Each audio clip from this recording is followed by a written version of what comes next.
Hello, and thank you for joining and welcome to URM seminar Transitioning to ISO 27001-2022.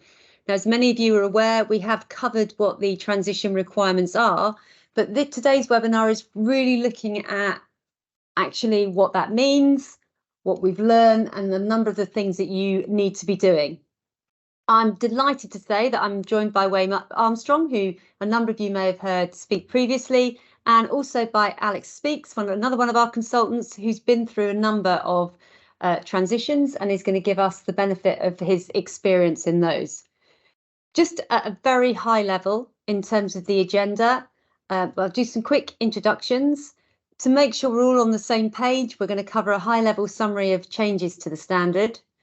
We're then going to look specifically at the management system clause updates, not only what they are, but actually what that really means and what the expectations are when you're being assessed for transition as to what you've actually done.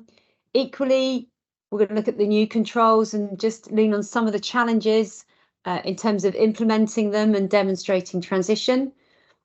We're going to look at ongoing risk assessments and threat intelligence and how that new control is changing the way risk assessments are being undertaken.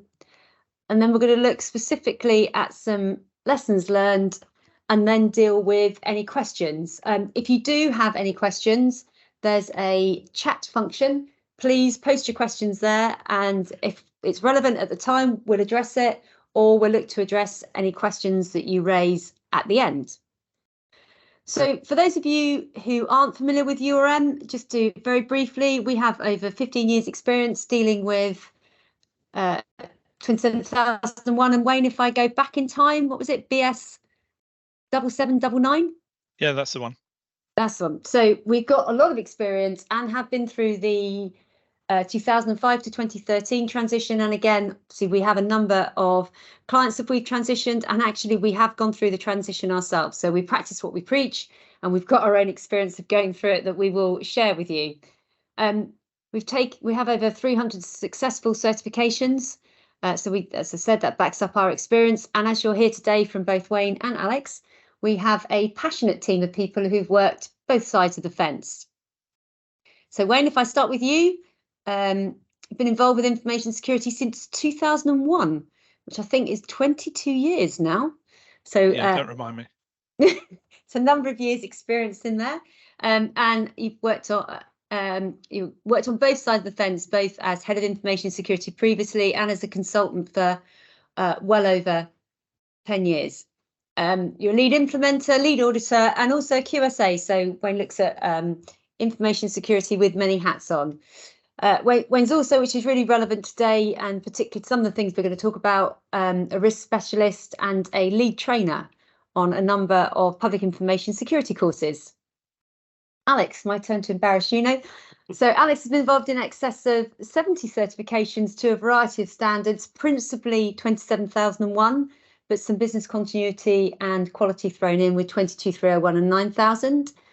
Alex is also responsible for managing URM's ISMS since 2019, so the last 4 years, and took us through transition and did all the work around that. So Alex is going to be principally involved in the lessons learned, and we successfully transitioned in April this year and have our new 2022 shiny certificate to show.